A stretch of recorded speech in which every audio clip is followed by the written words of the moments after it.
High বন্ধুরা, আমি প্রিয়া। আমার প্রিয়া কিচেনে তোমাদের স্বাগত। আমরা তো চিংড়ি মাছের মালাইকারি অনেক খেয়ে থাকি, কিন্তু আজ তোমাদের আমি করে দেখাবো শঙ্কর মাছের মালাইকারি। চলো, এটা তৈরি করার জন্য সবার প্রথমে আমি কড়াইতে তেল গরম করে নিয়েছি। আমি এখানে সাদা তেল নিয়ে নিয়েছি, তোমরা যদি মনে করো সর্ষের তেলও নিতে পারো, তেলের কোনো সমস্যা নেই। তেলটাকে ভালো করে আগে আমি গরম করে নেব।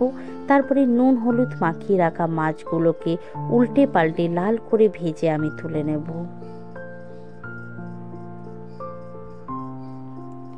আমার দেখো এক পিঠ হয়ে গেছে, উল্টে নিয়ে আর এক পিঠও হয়ে গেছে, এগুলোকে তুলে নিচ্ছি।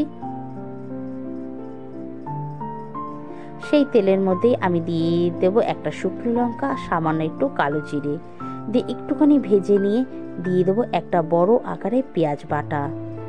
এখানে তোমরা পেঁয়াজের কুচিও ব্যবহার করতে পারো, কিন্তু পেঁয়াজ বাটাটা দিলে কি গ্রেভিটা খুব সুন্দর হয়। ভালো করে 2 থেকে 3 মিনিট বারবার নেড়ে চেড়ে পেঁয়াজটাকে ভেজে নেব। যখন দেখব পেঁয়াজের ওপর সাইডটা আমাদের একটু তেল ভেসে উঠেছে, তখন আমি দিয়ে দেব আদা রসুন কাঁচা লঙ্কার পেস্ট। আমি 3টেকে কিন্তু একসাথে পেস্ট করে নিয়েছি। এবার ভালো করে সবগুলোকে 2-4 মিনিট কষাবো। ততক্ষণই কষাবো যতক্ষণ না মশলা দিয়ে কাঁচা গন্ধটা চলে যাচ্ছে। আমাদের দেখো মশলা খুব ভালো কষানো হয়েছে, কারণ আমাদের কিন্তু তেল ছেড়ে দিয়েছে।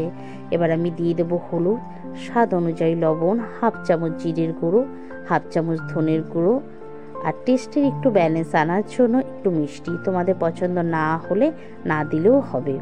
এবার সবগুলোকে ভালো করে মিশিয়ে আমি ভেজে নেব। আমি এর ওপরে একটুখানি দিয়ে দিচ্ছি কাশ্মীরি লঙ্কার গুঁড়ো, যেটা আমি স্কিপ করে গেছিলাম।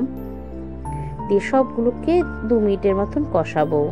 মশলা যত ভালো কষানো হবে রেসিপির টেস্টই সুন্দর হয়।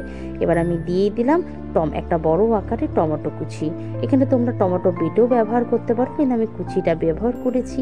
সামান্য জল দিয়ে মশলার সাথে টমেটোটাকে 2-4 বার একটুখানি নেড়ে চেড়ে কষিয়ে নেবো। গ্যাসটা আস্তে দিয়ে 5 থেকে 6 মিনিট ঢাকা দিয়ে রাখবো, তাহলে কি টমেটোটা নরম হয়ে যাবে, তখন নরম ম্যাশ করতে খুব সুবিধা হয়।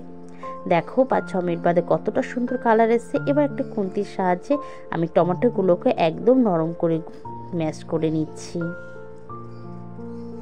আমার হয়ে গেছে। এবার আমি ওপর দিয়ে দিয়ে দেবো নারকেলের পেস্ট। এখানে আমি নারকেল কুড়িয়ে পেস্ট করে নিয়েছি। তোমরা যদি মনে করো নারকেলের যে গুঁড়ো কিনতে পাওয়া যায় দোকানে, সেগুলোও ব্যবহার করতে পারো, আর না হলে নারকেলের কোকোনাট মিল্কও ব্যবহার করতে পারো। কিন্তু আমার নারকেলটা ভীষণ কচি ছিল। আর 1 নম্বর হলো এরমভাবে যদি নারকেল বেটে দেওয়া হয় না, মালাইকারির টেস্টটা বেশি ভালো ওঠে। এবার এটাকেও নিয়ে বেশ ভালো করে আমি কষিয়ে নেবো। ততক্ষণই কষাবো যতক্ষণ না তেল বেরিয়ে আসছে। দেখো আমাদের ভাজতে ভাজতেই কতটা সুন্দর তেল বেরিয়ে এসেছে। এবার আমি দিয়ে দেবো বড় কাপের 1 কাপ গরম জল। অবশ্যই গরম জলটা ব্যবহার করতে হবে, তাহলে কি কালার আর টেস্ট দুটোই সুন্দর হয়ে থাকে। আমি এবার দিয়ে দেবো ভেজে রাখা মাছগুলোকে পরস্পর। আমি কিন্তু গ্যাস কমিয়ে দেব না, এখানে আমি ঢাকা দিয়ে 5 মিনিটের জন্য গ্যাস জোরে দিয়ে রাখবো। ঝোলের সাথে মাছগুলোকে একটু আমি ডুবিয়ে দিয়ে আমি 5 মিনিটের মতন গ্যাস জোরে দিয়ে ভালো করে ফুটিয়ে নেব। আমার 5 মিনিট হয়ে গেছে। দেখো কতটা সুন্দর একটা গাঢ় ভাব এসছে, আর গ্রেভিটাও কতটা সুন্দর এসছে।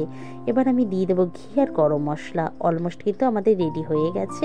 আমাদের আর কিছু করার দরকার নেই। একটু নেড়ে চেড়ে মাছগুলোকে জলের সাথে মিশিয়ে নিচ্ছি। এবার আমি গ্যাসটা বন্ধ করে আমি প্রায় 15 থেকে 20 মিনিট ঢাকা দিয়ে রেখে দেবো। দেখো 15-20 মিনিট বাদে কতটা সুন্দর হয়েছে ঝোলটা, আর কতটা লোভনীয় হয় রেসিপিটা। তোমরা বাড়িতে অবশ্যই তৈরি করবে, আমাকে জানাবে কেমন হয়েছে রান্নাটা। ভালো লাগলে একটা সাবস্ক্রাইব করে দিও। Thank you so much.